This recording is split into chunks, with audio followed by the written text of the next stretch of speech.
सिद्धास्य सिद्धीश्वरा आचार्य जिनिशासिडोन्नतिकरा पूजा उपाध्यायका श्री सिद्धांत सुपाठका मुनिवरा रत्नत्रयाराधका पंचेते परमेष्टिना प्रतिदिनं कुर्वन्तु ते मंगलम। अनंत अनंत परम सिद्ध भगवान की जय। 1000 श्री आदिनाथ भगवान की जय। अंतिम तीर्थेश भगवान महावीर स्वामी की जय। आचार्य भगवान गुरुवर श्री विशुद्ध सागर जी महाराज की जय। सम्यक समाधान प्रदाता मुनिषि सुप्रभ सागर जी महाराज की जय। मुनिषि प्रणत सागर जी सौम्य सागर जी मुनिराज की जय। जय जन बंधुओं, हम सभी यहाँ उपस्थित हुए हैं देश के लोकप्रिय कार्यक्रम सम्यक समाधान के लिए। एक ऐसा कार्यक्रम, एक अनूठा प्लेटफॉर्म जिसके माध्यम से हम सभी के मन में उठने वाले जो विकल्प है उस विकल्पों का सम्यक समाधान मुनिश्री अपने मुखारविंद से हम सभी को प्रदान करते हैं। कितने अहोभाग्य के वह क्षण होंगे जिस क्षण में अपने मन में उठने वाले विकल्पों का समाधान पंचम परमेष्टि साधु परमेष्टि के मुखारविंद से हम सभी को प्राप्त होता है। अगर आप इस कार्यक्रम से जुड़ना चाहते हो या कार्यक्रम के माध्यम से अपने मन में उठने वाले विकल्पों का समाधान चाहते हो तो कार्यक्रम में नीचे जो पट्टी पे स्क्रॉल पे या फ्लिप पे जो हमारे नंबर चल रहे हैं, हमारे ईमेल आईडी है, उसके माध्यम से आप अपना विकल्प हम तक पहुंचा सकते हैं।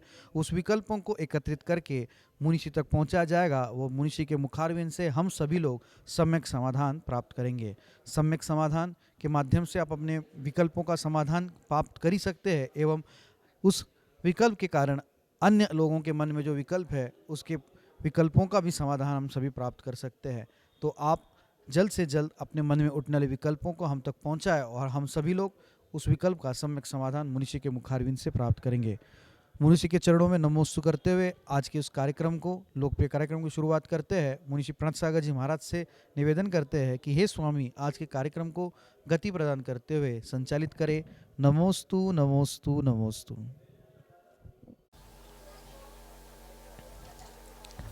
ओम नमः सिद्धेभ्यो। नमः श्रीवर्धमानाय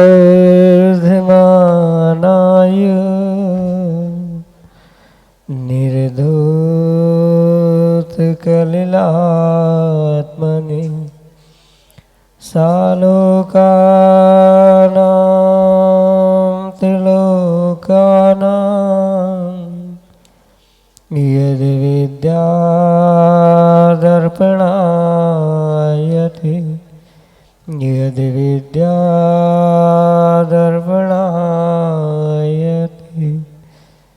पंच परमेष्टि भगवान की परम पूज्य आचार्य भगवंत गुरुवर विशुद्ध सागर जी मुनि महाराज की, परम पूज्य मुनि श्री सुप्रभ सागर जी महाराज की, परम पूज्य श्रीमनरत्न 108 प्रणत सागर जी सौम्य सागर जी महाराज की, मुनि संघ की समीचीन विकल्पों का सम्यक समाधान, सम्यक ज्ञान की वह अनूठी विधा जिसके माध्यम से हम सभी प्रतिदिन अपने ही मन के उन अनेकानेक समीचीन विकल्पों का सम्यक समाधान आगम के परिप्रेक्ष्य में परम पूज्य आचार्य भगवंत गुरुवर विशुद्ध सागर जी महाराज के मंगल सुभाषिष से, उन्हीं के सुयोग से परम पूज्य मुनि श्री सुप्रभ सागर जी महाराज के मुखारविंद से प्राप्त कर रहे हैं।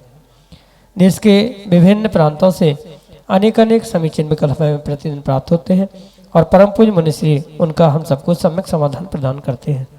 प्रारंभ करते हैं आज का सम्यक समाधान और आज के पहले विकल्प के लिए आष्टा मध्य प्रदेश से डॉक्टर मगन जैन, श्रीमती चंदा जैन परम पूज्य मुनिश्री के चरणों में कोटि कोटि नमोस्तु निवेदित करते हुए अपना समीचीन विकल्प रख रहे हैं कि गुरुदेव, काल की अपेक्षा से हम अपने कर्म की स्थिति में किस प्रकार बदलाव ला सकते हैं।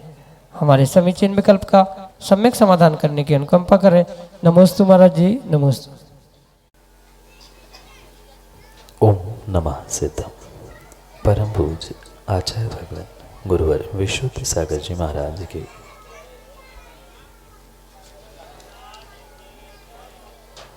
जो कर्म बंध के 4 प्रकार आचार्य भगवंतों ने बताए, प्रकृति, प्रदेश, स्थिति और अनुभव। जीव अपने पुरुषार्थ के माध्यम से उस कर्म की प्रकृति पर बदलाव का तो पुरुषार्थ नहीं कर सकता, पर अगर जीव पुरुषार्थ करे तो संक्रमण, उत्कर्षण, अपकर्षण आदि रूप उस कर्म की स्थिति के या काल की अपेक्षा से उसके परिमाण में वह अवश्य ही पुरुषार्थ करके बदलाव कर सकता है। क्योंकि जो स्थिति बंध कहा है, अनुभाग बंध कहा है, वह कर्म के एक शक्त्यांश रूप है जो कि अनुभाग रूप कहा जाता है, और एक काल के समय या उसकी मर्यादा के परिप्रेक्ष्य में कहा है। दोनों पर पुरुषार्थ करते हुए जीव नियम से उसमें बदलाव कर सकता है। जैसे कोई भोजन की सामग्री है, जैसे जो एक माँ किसी शक्कर की चाशनी को बनाती है और उस चाशनी में जो गाढ़ापन है, उस गाढ़ेपन में पानी मिलाने से उसमें फीकापन भी समझ में आता है, उसकी तरलता भी बढ़ जाती है। ऐसे ही जो कर्म उदय में आ रहा है, ऐसे उदय में आने वाले कर्म पर वह जीव पुरुषार्थ करते हुए उसका अनुभाग और स्थिति भी अवश्य ही बदल सकता है। क्योंकि जो आगम में आचार्य भगवंतों ने संक्रमण की या उत्कर्षण, अपकर्षण आदि की जो व्यवस्था बताई है, वह बिल्कुल काल की अपेक्षा से ही कही गई है। जो कुछ समय बाद उदय में आने वाला कर्म होता है, वह भी पुरुषार्थ करके जीव पूर्व समय में उदय में ला सकता है, उसमें कोई भी विकल्प नहीं है। पर जीव का जैसा पुरुषार्थ हुआ करता है, वैसे ही उस पुरुषार्थ के अनुसार ही वह अपने उस काल पर, यानी काल की अपेक्षा से जो कर्म की स्थिति बंद है, उस पर बदलाव करने के लिए पुरुषार्थ कर सकता है। और जैसा उसका पुरुषार्थ होता है, वैसा ही उसको फल भी प्राप्त होने की संभावना है। पर उसके साथ साथ, पुरुषार्थ के साथ साथ जीव का तत्कर्म के प्रति या तत् कार्य के प्रति कैसा पुण्य का, भाग्य का उदय है, वह भी वहाँ समझना होगा। और दोनों का तालमेल, भाग्य, पुरुषार्थ, काल लब्धि आदि सभी समवायों को समझते हुए ही उसके बदलाव की संभावना हुआ करती है। यही आपके लिए सम्यक समाधान। औरंगाबाद महाराष्ट्र से राजेश जैन महाराज के चरणों में बारंबार नमोस्तु निवेदित करते हुए अपना समीचीन विकल्प रख रहे हैं कि महाराज जी, दिगंबर जैन साधु जिन प्रतिमा का अभिषेक कर सकते हैं क्या? हमारे समीचीन विकल्प का सम्यक समाधान करने की अनुकंपा करें। नमोस्तु महाराज जी, नमोस्तु। जैनागम में जिन प्रतिमा का अभिषेक करने की आज्ञा पूर्ण रूप से उन्हीं व्यक्तियों को, उन्हीं जीवों को दी गई है जो कि पूर्ण रूप से 2 वस्त्रों को धारण करता है।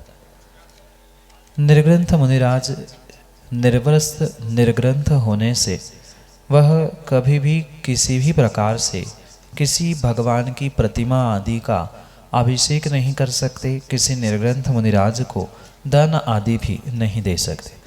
क्योंकि ये स्पष्ट उल्लेख आगम प्रमाणों से समझना होगा कि जो 2 वस्त्र धारण करने वाला श्रावक हुआ करता है, वही मात्र निर्ग्रंथों को दान और अरिहंत भगवान की प्रतिमा का अभिषेक आदि कर सकता है, जो कि श्रावक ही इस पद के लिए योग्य है। इसलिए ये भी ध्यान रखे, जो श्रावक 2 वस्त्रों को धारण करता है, 2 वस्त्रों का मतलब एक बनियान और धोती नहीं, धोती और दुपट्टा, जो कि पूर्ण रूप से अखंड वस्त्र रूप स्वीकार किए जाते हैं, ऐसे अखंड वस्त्रों को धारण करने वाला वह श्रावक ही मात्र भगवान का अभिषेक और निर्ग्रंथों को दान दे सकता है, अन्य कोई भी नहीं दे सकता।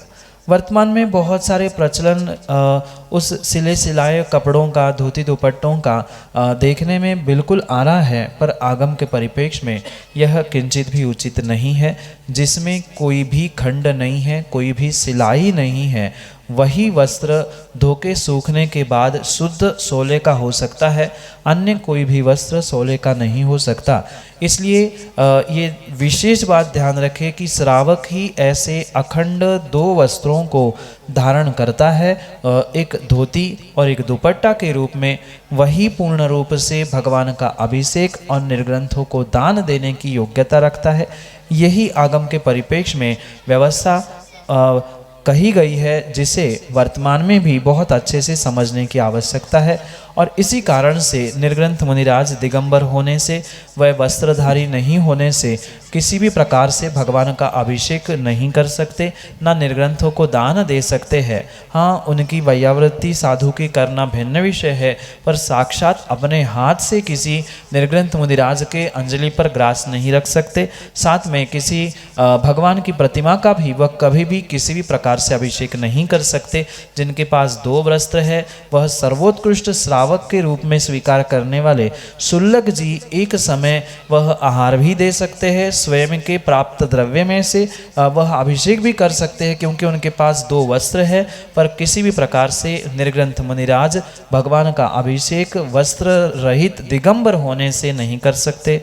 यही आपके लिए सम्यक समाधान।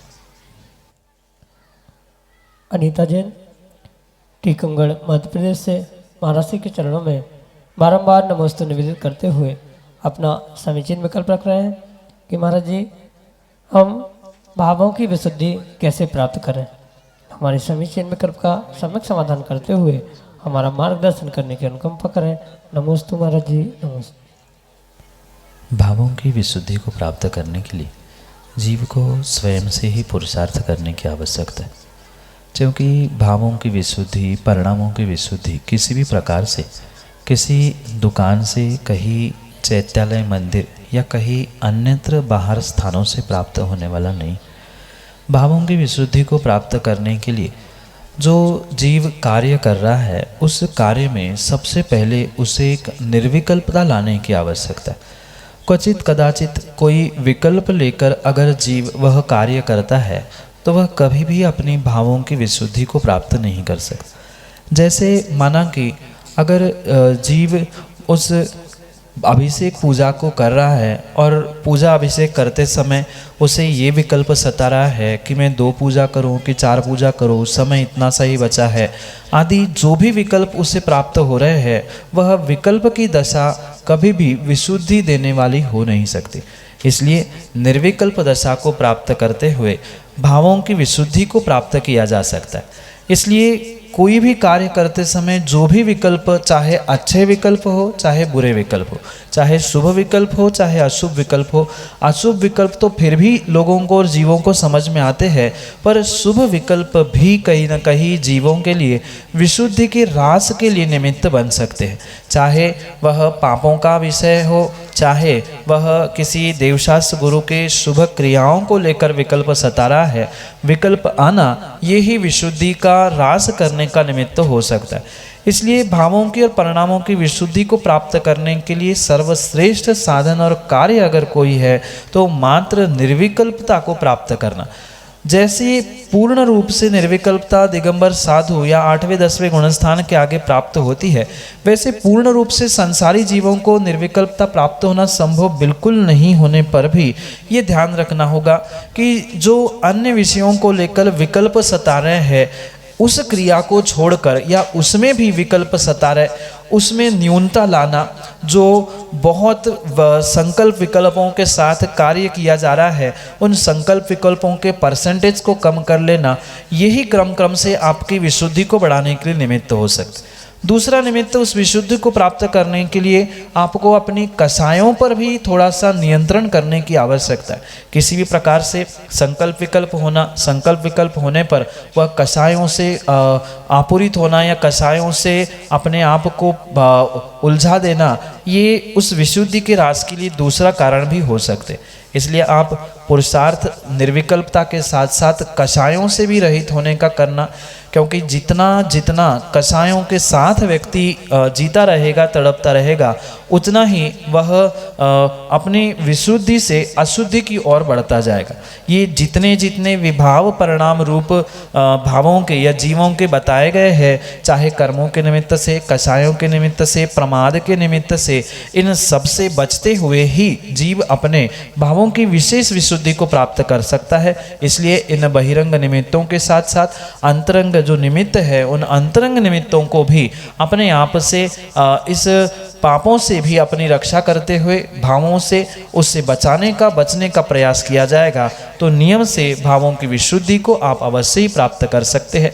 यही आपके लिए सम्यक समाधान। श्रीमती देवेंद्र जैन, बिरिसा, मध्य प्रदेश से अगले समीचीन विकल्प के लिए। बारंबार नमोस्तु नमोस्तु नमोस्तु, परिवार की तरफ से नमोस्तु नमोस्तु, बंटी की तरफ से बार बार नमोस्तु बोला। महाराज जी मेरी 7 प्रतिमा है। हम ऐसा कौन सा पुरुषार्थ करें जिससे हमारी दीक्षा हो। महाराज जी हमारा समाधान कीजिए। और महाराज जी बीतीसा भर में जो आपने हमें दिया, हमें बोलना नहीं आता, उसका हम कृतज्ञ हैं। महाराज जी हमेशा याद रखेंगे जीवन भर जब तक जिएंगे। नमस्ते। ठीक। माँ, आपने जो इस 7 प्रतिमा को धारण करते हुए अपने एक देश चारित्र को प्राप्त करने का इस खोटे काल में जो पुरुषार्थ किया है, वह वास्तव में प्रशंसनीय, और वो भी ऐसी उम्र में आप स्वयं इस धर्म की, अणुव्रतों की, देश व्रतों की साधना कर रहे हैं। यह भी बात वास्तव में प्रशंसनीय है। पर ये भी ध्यान रखें कि इतने ही कार्य को लेकर या इन 7 प्रतिमाओं को लेकर आप संतुष्ट होकर ना रहे कि हमने तो देश व्रत प्राप्त कर लिया, 7 प्रतिमाएं ले ली तो काम बन जाएगा। इतना सोचने से कभी भी कार्य नहीं होता। जीवन में दीक्षा लेने के लिए सतत आपको उस उत्कृष्ट भावना को भाना परम आवश्यक हुआ करता है। कार्य की सिद्धि पुण्य, पुरुषार्थ, भाग्य, काल अवधि आदि सभी निमित्तों से होगी, पर कहीं न कहीं उसके लिए जीवों को प्रशस्त भावना को भाना बहुत आवश्यक हुआ करता है। भले ही आज जो 7 प्रतिमा को लेकर आप साधना कर रहे हैं, गुरुओं की सेवा, भगवंतों की आराधना आदि भी जो कार्य कर रहे हैं, वहाँ ये विशेष बात ध्यान रखें कि इस चारित्र का, एक देश चारित्र का पालन करते हुए आप प्रतिदिन प्रति समय ये भावना भाते रहे कि हमारा भी अंतिम समय वह आरिका दीक्षा के साथ ही, पिछी कमंडल के साथ ही निकले, क्योंकि भावना भवनाशिनी होती है, ऐसा आचार्यों ने कहा है। जितनी उत्कृष्ट भावना के साथ आप इस चारित्र को प्राप्त करते रहेंगे और चारित्र में उत्कृष्टता को प्राप्त करते रहेंगे, उतना ही आपको आपके पुण्यवर्धन होते होते आपकी वह जो भावना है वह भी आने वाले समय में संभावित सत्य होने की पूर्ण संभावना है। इसलिए मात्र पुरुषार्थ से नहीं, भावना और मात्र भावना से भी नहीं, पुरुषार्थ को भी साथ में करना होगा। क्रम से थोड़ा सा स्वाध्याय बढ़ाना, अपनी तपस्या को बढ़ाना, अपने आप को उस दीक्षा के योग्य बनाना, हमें दीक्षा कहाँ लेनी है, कहाँ रहना है, किससे लेनी है आदि भी क्रम से अपने अपने भीतर ही निर्णय करते हुए आगे बढ़ने का पुरुषार्थ करते जाए। किसी गुरु के योग्य मार्गदर्शन को भी प्राप्त करने का प्रयास करते जाए, जिससे आने वाले समय में वह आरिका दीक्षा को प्राप्त करते हुए आप अपने इस श्री पर्याय को उत्कृष्टता की ओर ले जा सकते हैं। और आप आने वाले समय में आप इस श्री पर्याय का भी पूर्ण रूप से छेद करने के लिए पुरुषार्थ कर सकते हैं। दीक्षा लेते हुए इसी बात को स्मरण और ध्यान रखते हुए भावों की विशुद्धि के साथ इन व्रतों को और भी वृद्धिंगत करने का प्रयास करते रहे, जिससे आने वाले समय में आप आरिका दीक्षा को प्राप्त करें और आत्मा का कल्याण करें। यही आपके लिए सम्यक समाधान। अशोक जैन, मैनवार, अगले समीचीन विकल्प के लिए हमारे सामने। महाराज श्री के चरणों में त्रैबार नमोस्तु, नमोस्तु भगवान, नमोस्तु भगवान, नमोस्तु भगवान। महाराज श्री इस पंचम काल में अपना मन बहुत अशांत रहता है, जो धर्माचरण में लगता नहीं है। महाराज श्री ऐसा कोई उपाय बताएं ताकि हमारा मन स्थिर होकर के धर्माचरण में लग सके, हम पुण्य अर्जित कर सकें और मोक्ष सीढ़ी पर आगे चढ़ सके। नमोस्तु भगवान, नमोस्तु। आप कितना ही चाहो कि बिल्कुल आपका मन भगवान की तरह या मुनिराज की तरह श्रावक अवस्था में निर्विकल्प हो, शांत हो, वह कतई संभव नहीं। कहीं न कहीं आपको उस निर्विकल्प और शांत मन के लिए भीतर से एक विश्वास रखना होगा और पुरुषार्थ भी करना होगा, जिसके माध्यम से आप अपने विकल्पों को शांत करते हुए मन को भी शांत कर सकते। क्योंकि जीव जहाँ रहता है, व्यक्ति जहाँ रहता है, वहाँ नाना प्रकार के निमित्तों को प्राप्त करते हुए वह संकल्प विकल्प को श्रावक अवस्था में अवश्य ही प्राप्त करता। पर उन आने वाले उन संकल्प विकल्पों को जो आपके लिए आने वाले समय के लिए या वर्तमान के लिए भी बहुत बड़ा पाप का आश्रय करने के लिए निमित्त है, इस बात को समझते हुए आपको उन संकल्प विकल्पों से बुद्धिपूर्वक दूर होने की आवश्यकता है। क्योंकि ये ध्यान रखें, कार्य की सिद्धि आपके सोचने से, संकल्प विकल्प करने से, आपकी इच्छा, कामना, आकांक्षा रखने से नहीं होते, अपितु पुरुषार्थ और भाग्य आदि के ही निमित्त से हुआ करते। इसलिए ये जो भी निर्विकल्पता को प्राप्त करने का पुरुषार्थ करते हुए आप अपने मन को शांत करते हुए पुण्य की प्राप्ति या धर्म मार्ग पर आगे बढ़ने का पुरुषार्थ करें। क्योंकि ये अक्सर देखने में आता है कि व्यक्ति जितना जितना धर्म के प्रति उत्साहित होते हुए धर्म मार्ग पर आगे बढ़ता है, उतना उतना ही वह अनेक विकल्पों को सामने लेकर अपने मन को, अपने जीवन को अशांत करता है। इसलिए सभी विकल्पों को छोड़ते हुए इस खोटे पंचम काल में भी आप अपने मन को, अपने आप को एक श्रावक की उत्कृष्ट धर्माचरण की अवस्था को प्रकट कर सकते हैं, प्राप्त कर सकते। ये आपको स्वयं के पुरुषार्थ से ही करना होगा और धर्माचरण निर्विकल्पता से है तो ही वह पुण्यदायक है। अन्यथा जितना पुण्य आप शरीर से कर रहे हैं उससे कई अधिक पाप आप मन के संकल्प विकल्प से कर सकते हैं। इसलिए मन को भी, वचनों को भी और शरीर को भी उस धर्माचरण के पुण्य कार्यों में बुद्धिपूर्वक लगाने का पुरुषार्थ करने से ही आप उसके उत्कृष्ट पुण्य को, फल को प्राप्त कर सकते हैं। ऐसा करने से ही आप अपने उस लक्ष्य तक पहुंचे। इसलिए यही आपके लिए सम्यक समाधान। सृजल जैन, बानपुर, उत्तर प्रदेश से अगले समीचीन विकल्प के लिए।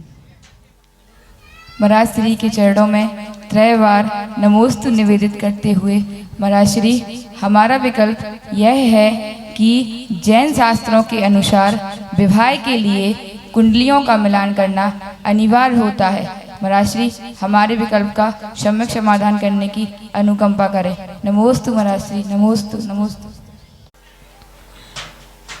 व्यक्ति के पुण्य, काल आदि को समझते हुए आगम की इन सभी व्यवस्थाओं को बहुत अच्छे से समझने की आवश्यकता है।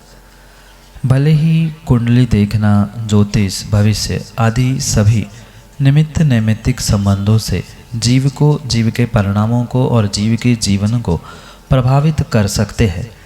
इसलिए ये अवश्य ध्यान रखें, ये जितनी भी कुंडलियों का मिलान करना आदि जो कुछ भी हमें प्राप्त होता है, ये कोई मनगढ़ंत संकल्पनाएं नहीं है। इसके लिए कहीं न कहीं हमें आगम के प्रमाण अवश्य ही प्राप्त होते। भले ही प्रत्यक्ष रूप से किसकी कुंडली किसके साथ कैसे मिलान करने पर कैसे क्या गुण मिले, क्या नहीं हुआ, ये भले ही प्रत्यक्ष रूप से हमें आगम प्रमाण से प्राप्त नहीं होता, पर जब ये कुंडली, उनका मिलान करना आदि आदि का जब ज्योतिष आदि ग्रंथों में हमें व्याख्यान प्राप्त होता है, उस एक परिप्रेक्ष्य में हमें ये समझना होगा कि ये कुंडलियों का मिलान करना ये आवश्यक हुआ करता है। पर अगर सातिशय पुण्यात्मा महापुरुष जैसे जीव होते हैं तो ज़रूरी नहीं है, अनिवार्य नहीं है वह आगम में प्रमाणों से साथ मिलान हुआ था, किया जाता है। ये सब कुछ प्राप्त होने पर भी ये अनिवार्यता नहीं है कि सभी जीवों के लिए उन कुंडलियों का मिलान करें। पर वर्तमान के परिप्रेक्ष्य में अगर हम समझें तो काल का दोष, जीवों का पुण्य पाप आदि सब कुछ समझते हुए कुछ अंशों में तो उसे देखकर ही जीवन के आगे के निर्णय करने की आवश्यकता है, क्योंकि यही प्रमाण आगम ग्रंथों में भी वैदिक शास्त्रों में ही नहीं अपितु हमारे जैन दर्शन के भी कई सारे आगम ग्रंथों में, ज्योतिष ग्रंथों में विद्वानों ने और आचार्यों ने प्रदान किए हैं। उसके प्रमाण से ही मिलान करना ये आवश्यक समझना, यही आपके लिए सम्यक समझ है। मानसी जैन घोरा मध्य प्रदेश से अगले समीचीन विकल्प के लिए। नमोस्तु महाराज जी, नमोस्तु महाराज जी, नमोस्तु महाराज जी। मेरा क्वेश्चन है, भगवान के माता पिता बनने वाले लोग कितने दिन से कितने दिन तक पूज्य होते हैं? जैसे मंदिर में विराजमान भगवान, वेदी पर विराजमान भगवान मंदिर को भी और वेदी को भी अपने आप पूज्य बना देते, ऐसे ही बनने वाले भगवान जो माता पिता के आंगन में और विशेष करके माँ के गर्भ में जो 9 माह तक निवास करते हैं, उसके निमित्त से वह माँ ही नहीं अपितु माता पिता दोनों भी पूर्ण रूप से पूज्य ही होते। भले ही तीर्थंकर भगवान परम पूज्य है, पर उनकी प्रत्याशक्ति या उस भगवान की नज़दीकता से जो वह माता पिता हुआ करते हैं, वह नियम से पुण्यात्मा और आने वाले समय के लिए एक मोक्षगामी के रूप में ही स्वीकार किए जाते। भले ही तीर्थंकर भगवान उसी भव से मोक्ष जाते हैं, उनके माता पिता उसी भव से मोक्ष जा पाए नहीं जा पाए, पर उनके लिए ये प्रमाण पत्र मिल चुका है कि आने वाले समय में वह नियम से मोक्षगामी होंगे ही होंगे। कोई उसी भव से, कोई आने वाले 1-2 भव में, कोई 4-5 भवों में, पर उनका मोक्ष जाना नियम है। और जिन्होंने मोक्ष जाने का नियम प्राप्त कर लिया या मोक्षगामी होने का प्रमाण पत्र प्राप्त कर लिया, वह सामान्य श्रावकों की अपेक्षा से तो स्वाभाविक ही पूज्य हुआ करते। जैसे तीर्थंकर भगवान को विराजमान करते ही वह वेदी पूजनीय हो जाती है, वह मंदिर की चौखट भी बहुत दूर होने पर भी एक पूजनीय स्थान को प्राप्त हो जाती है। भले ही चौखट की पूजा कोई नहीं करता, पर चौखट को निश्चय करके स्पर्श करते हुए ही व्यक्ति उसे लांघकर अंदर जाता। बिल्कुल ऐसा ही यहाँ समझना, तीर्थंकर भगवान परम पूज्य है, 3 लोक के नाथ है, उनकी बराबरी माता पिता नहीं करते, पर फिर भी उन्हीं माता पिताओं ने उस तीर्थंकर बालक को जन्म दिया, वह तद्भव मोक्षगामी है, तीर्थ को चलाने वाले हैं। इस अभिप्राय से उनकी प्रत्याशक्ति, उनकी नज़दीकता के निमित्त से वे माता पिता भी उस भव में तो पूर्ण रूप से पूज्य है ही। आने वाले समय में अगर किसी को ये पता चले कि ये ऐसा है और इस भव में मोक्ष जाने वाले हैं, तो वह वास्तविकता में वहाँ भी पूज्य हो जाएंगे, उसमें कोई भी दोष नहीं, क्योंकि मोक्षगामी बनने के लिए अगली पर्यायों में उन्हें कभी ना कभी निर्ग्रंथ मुनि बनना ही पड़ेगा। निर्ग्रंथ बनेंगे तब तो पूज्य होंगे ही। श्रावक अवस्था में भी उस बच्चों को, संतान को जन्म देने वाली जो भगवान बनने वाले हैं, उनके नियोग से वे भी पूज्य हो जाते हैं। इतना ही नहीं, पंच कल्याणकों में भी जो विशेष ऐसे पदों को प्राप्त करते हैं, वे भी विशेष पुण्यात्मा ही होते हैं और उतने दिन तक वह पूज्य होते ही है। आने वाले समय में नियम लेने से भी वे आपसे ज्येष्ठ श्रेष्ठ पूजनीय हो सकते हैं। यही आपके लिए सम्यक समाधान। जय जन बंधुओं, हम सभी लाभ ले रहे थे लोकप्रिय कार्यक्रम सम्यक समाधान का। प्रतिदिन की भांति यह कार्यक्रम 5:13 पे यूट्यूब चैनल सुप्रभ उवाच के माध्यम से प्रसारित होता है। मुनिषी का नाम सुप्रभ और वाणी का पर्यायवाची नाम उवाच, सुप्रभ उवाच यह नाम चैनल का है। आप यूट्यूब पे सुप्रभ उवाच सर्च कर सकते हैं एवं सर्च करके इस यूट्यूब चैनल को सब्सक्राइब करें एवं उसका बेल आइकन प्रेस करें, ताकि मुनिषी की अधिक जानकारी एवं जो सम्यक समाधान आदि कार्यक्रम है उसकी जानकारी भी आपको उपलब्ध होती रहे। नोटिफिकेशन के द्वारा आपको याद रखने की जरूरत नहीं है। प्रतिदिन ठीक 5:13 पे यूट्यूब चैनल सुप्रभ उवाच के माध्यम से यही कार्यक्रम प्रतिदिन शाम को 4 बजे आदिनाथ टीवी चैनल के माध्यम से भी प्रसारित होता है। ठीक 4 बजे आदिनाथ टीवी चैनल के माध्यम से सम्यक समाधान उपलब्ध होता है। शाम को 7:40 पे जिनवा टीवी के माध्यम से मुनिषी के प्रवचन विगत चातुर्मास्थली विदिशा में सुक्ति मुक्तावली इस अद्भुत ग्रंथ पे हुए थे, उस प्रवचनांश प्रतिदिन शाम को 7:40 पे जिनवा टीवी के माध्यम से प्रसारित होते हैं। आप सभी लोग घर बैठे सुक्ति मुक्तावली इस ग्रंथ का स्वाध्याय करते हुए मुनिषी के वाणी का लाभ ले सकते हैं। प्रतिदिन 2:30 पे 2:30 बजे मुनिषी के प्रवचन आदिनाथ टीवी चैनल के माध्यम से भी प्रसारित होते हैं। आप सभी लोग दोपहर को 2:30 पे आदिनाथ टीवी चैनल के माध्यम से भी मुनिषी के प्रवचन का लाभ ले सकते हैं। आज के लिए इतना ही। मुनिषी के चरणों में कोटिशा नमोस्तु करते हुए आज के इस लोकप्रिय कार्यक्रम को यहीं पे विराम देते हैं। नमोस्तु नमोस्तु नमोस्तु।